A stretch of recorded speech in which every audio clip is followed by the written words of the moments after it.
परमपिता के चरणों में नमन करते हुए मैं दयानंद के इस मंच पर दयानंद के सिपाहियों ने जो ये सम्मेलन किया है इसमें आने पर स्वयं को गौरवान्वित महसूस करता हूं। और एक बात मैं आपको बताना चाहता हूं, मेरी पूजा पद्धति जरूर अलग है। मैं देवी मंदिर का महंत हूं, लेकिन महर्षि दयानंद सरस्वती जी के प्रति आपके मनों में जितनी श्रद्धा है उससे बाल बराबर भी कम श्रद्धा मेरे मन में नहीं है। और स्वामी श्रद्धानंद जी, उनको तो मैं अवतार मानता हूं, महर्षि दयानंद सरस्वती जी को भी, क्योंकि हम तो अवतार के मानने वाले हैं। तो मैं तो ये मानता हूं कि ये ईश्वर के अवतार थे, हमारी रक्षा के लिए, धर्म की रक्षा के लिए पृथ्वी पर आए। और इन्होंने जब संपूर्ण हिंदू समाज जीना भूल चुका था तब इन्होंने हमें स्वाभिमान से जीना सिखाया। जब मैं अक्सर आर्य समाज के मंचों पर जब भी बुलाते जरूर जाता हूं। अगर किसी सनातन के मंच पर बुलाया जाता तो हो सकता है मैं ना आता, क्योंकि आजकल मैं कम जाता हूं। लेकिन गांधी जी और पंकज जी स्वयं गए थे, और इससे भी बड़ी जहां महर्षि दयानंद सरस्वती के आर्य समाज का नाम लिखा हो, मैं इसका निमंत्रण कभी भी, यहाँ तो आप लाखों की हजारों की तादाद में है, अगर दो आर्य समाजी भी मेरी बात सुन लें तो मैं वहां उनसे अपनी बात कहने के लिए जरूर जाता हूं। अगर सनातन के मानने वाले, जिन्हें आप पौराणिक कहते हैं, यदि हम आजादी की कीमत नहीं जानते तो ये क्षमा योग्य है, क्योंकि हमारे शंकराचार्य जी हजारों साल पहले हुए। लेकिन आर्य समाजियों से ज्यादा आजादी की कीमत कोई नहीं जान सकता, क्योंकि आजादी के लिए अगर आज ये देश आजाद है तो ये देश महर्षि दयानंद सरस्वती और उनके शिष्यों का ऋणी है। अगर वो नहीं होते तो ये देश आजाद नहीं होता।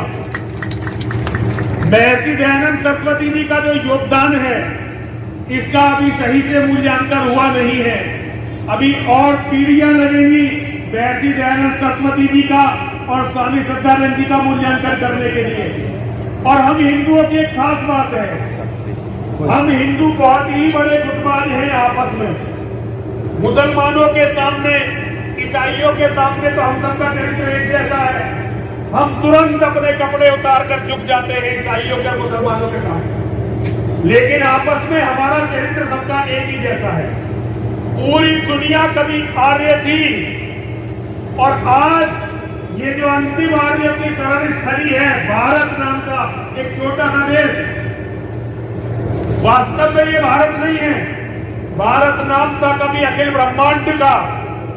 आज सीमाओं में बटा हुआ एक छोटा सा टुकड़ा, जिसे लोग अपनी माता कहते हैं, ये हमारे पास है। मैं इसे माता नहीं मानता, क्योंकि मेरा धर्म ये सिखाता है कि पूरी धरती आर्यों की है, भारत माता पूरी धरती हमारी माता है।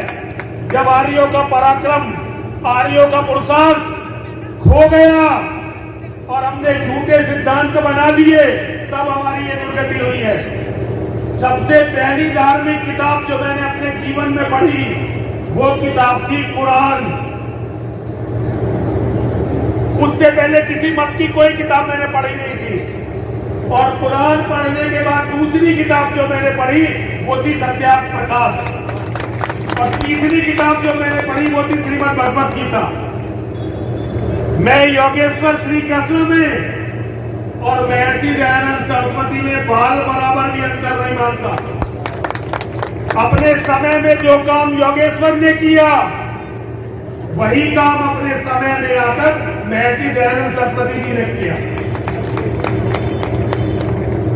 अगर हम महर्षि दयानंद सरस्वती जी का चिंतन करते हैं, उनके संपूर्ण जीवन को देखते हैं, तब हमें पता चलता है कि आर्यों को स्वतंत्र बनाने की, बल्कि कहना चाहिए पूरे विश्व को स्वतंत्र बनाने की कितनी ललक और कितनी आग उनके मन में